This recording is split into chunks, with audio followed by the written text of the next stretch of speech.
Hello everyone, welcome to my channel. Today we are going to experience Kos Minars, monuments which are not very popular and may not be seen in your textbooks, but I feel they are significant enough to talk about. The Kos Minars or mile pillars are medieval milestones that were made by the 16th century Afghan ruler Sher Shah Suri, who ruled from 1540 to 1555 and later on by the Mughal emperors. Kos is an ancient Indian unit of distance. It means people used to calculate distance in kos like we do today in kilometers. One kos represented a distance of approximately 3.22 kilometers. Then, minar is a Persian word for tower. So, as these minars were placed at every kos, they came to be known as Kos Minars. We may say that Kos Minars were Sher Shah Suri's way of measuring distance and guiding travelers. But many of the Kos Minars you can see today can probably be attributed to the time of Akbar, who ruled from 1556 to 1605. Abul Fazl recorded in Akbarnama, the official chronicle of the reign of Akbar, that in the year 1575, Akbar issued an order that at every kos on the way from Agra to Ajmer, a pillar or a minar should be erected for the comfort of the travellers, so that the travellers who had lost their way might have a mark and a place to rest. These kos minars were erected on the main highways across the empire to mark the distance. Interestingly, modern Indian highways have come up along roughly the same routes as those marked by these minars. You may have a look at them while traveling on GT Road or NH1, National Highway 2, etc. Kos minars are solid round pillars, around 30 feet in height, on a masonry platform built with bricks and plastered over with lime. Whilst the features of a Kos Minar generally match each other, they are not all identical. There are slight differences depending on location and time of construction or repair. As milestones, they were an important part of communication and travel. These pillars are usually plain looking. They are completely solid with no stairs or internal rooms. The octagonal base, that is with 8 sides, is usually about a third of the height of the minar. The idea was to ensure they were visible from a distance in the open countryside.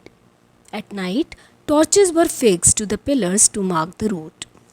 But that is not the case anymore. The monuments are under threat from the rapid industrialization. The neglect and construction in the capital have rendered them to obscurity. Scholars believe that the structures were of 3 kinds: the Karnal Minar and other such towers, which were first category of Kos Minars, were structures for only route identification, without supplementary infrastructure and facilities for travelers. The towers in the second category were architecturally more pleasing to the eye and had some limited facilities for the weary traveler, such as provisions for drinking water and shade. The third category was more elaborate. These pillars were constructed in some style, had sarais or rest houses, baulis or wells, a post office, a thana or police post, and even an Eidgah for prayers. There is some speculation that Chor Minar in Delhi, Hiran Minar in Fatehpur Sikri are such examples of the third category. For day-to-day administration too, a Kos Minar was important.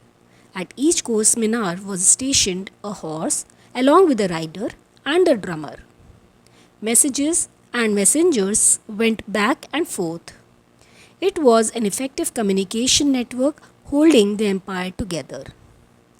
Some scholars believe the plastered surface of the minar would have been covered with information not just about distances but also recent news and popular slogans.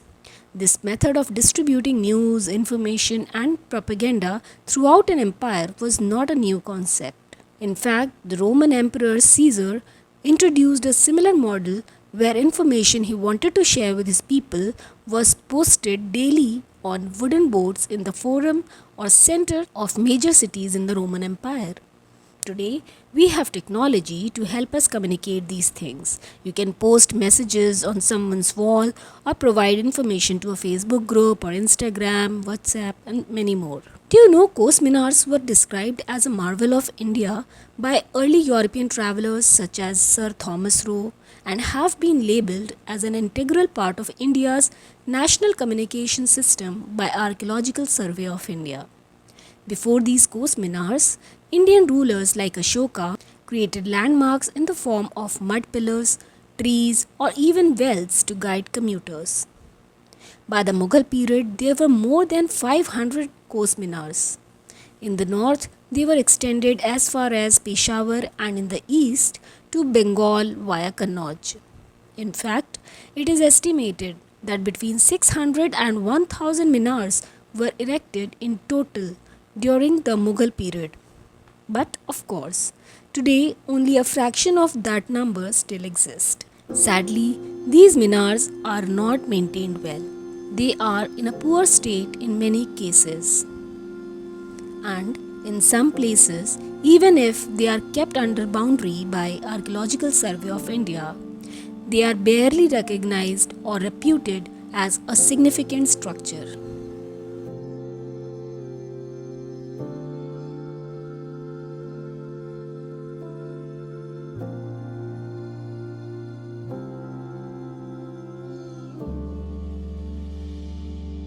Thank you for watching this video. For more such academic videos, please subscribe to Constructing Minds, and for regular updates, don't forget to hit the bell icon.